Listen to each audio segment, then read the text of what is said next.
धमकी नहीं चलेगी, बराबरी पर होगी डील। जी हां, अमेरिका के साथ बातचीत के लिए तैयार हो चुका है ईरान। ईरान के सदर जमहूरिया मसूद पेज़ेश्कियान ने अपने वजीर खारजा से कहा है, अब्बास अरागची को अहकामात दिए हैं कि वो अमेरिका के साथ बातचीत करें, लेकिन समझदारी के साथ और ट्रांसपेरेंसी और साथ ही साथ बराबरी पर बातचीत करें। ईरान और अमेरिका के बीच गुज़िश्ता माह से कशीदगी बरकरार है। इस बीच अमेरिका के प्रेसिडेंट ईरान को कई बार धमकी भी दे चुके हैं और ईरान अमेरिका के साथ डील कर ले, अगर ईरान ने डील नहीं की तो मिलिट्री कार्रवाई की जाएगी। वहीं ईरान ने भी बार बार इस बात को दोहराया है कि वो बातचीत के लिए तैयार है, लेकिन किसी धमकी की वजह से डील को नहीं स्वीकारेगा, एक्सेप्ट करेगा, बल्कि वो सम्मान के साथ बराबरी की बातचीत करेगा। अब ईरान के प्रेसिडेंट मसूद पेज़ेश्कियान ने मंगल को एक बयान दिया कि उन्होंने ईरान के फॉरेन मिनिस्टर अब्बास अरागची को अमेरिका के साथ फेयर और बराबर बातचीत करने का निर्देश दिया है, अहकाम दिया है।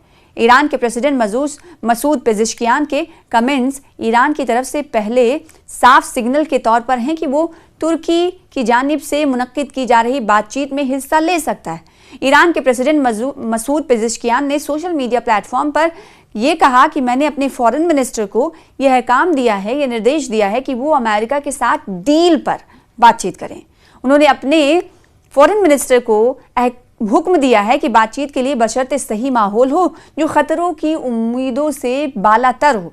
उन्होंने अपने फॉरेन मिनिस्टर को यह भी कहा, यह भी हुक्म दिया कि वो अमेरिका के साथ बातचीत इज्जत, समझदारी के साथ और निष्पक्ष और बराबरी पर बातचीत करें। हालांकि अमेरिका ने तुर्की की जानिब से मुनक्किद की गई मीटिंग में शामिल होने के लिए अभी तक ऑफिशियल स्टेटमेंट नहीं दिया है। ईरान के प्रेसिडेंट मसूद पेज़ेश्कियान ने सोशल मीडिया एक्स पर यह कहा कि मैंने अपने फॉरेन मिनिस्टर को यह हुक्म दिया है कि वो अमेरिका के साथ डील पर बातचीत करें। उन्होंने अपने साथ ही साथ कहा कि बातचीत को सही माहौल में हो जो खतरे की किसी तरीके से उम्मीदें ना हो। उन्होंने अपने विदेश मंत्री को यह भी कहा कि अमेरिका के साथ, जैसा कि हमने आपसे कुछ देर पहले आपको बताया, कि इज्जत के साथ बातचीत हो, ट्रांसपेरेंसी हो। तो अब देखना यह होगा कि मीटिंग में शामिल होने के लिए अभी तक अमेरिका की जानिब से किसी तरह के ऑफिशियल स्टेटमेंट नहीं सामने आया है, तो ये माना जाए कि क्या अमेरिका बातचीत के शुरुआत में ही बहुत सोच समझकर फैसला लेने की जानिब इशारे दे रहा है, या फिर ये माना जा रहा है कि तमाम सतहों को इस वक्त अमेरिका खंगाल रहा है,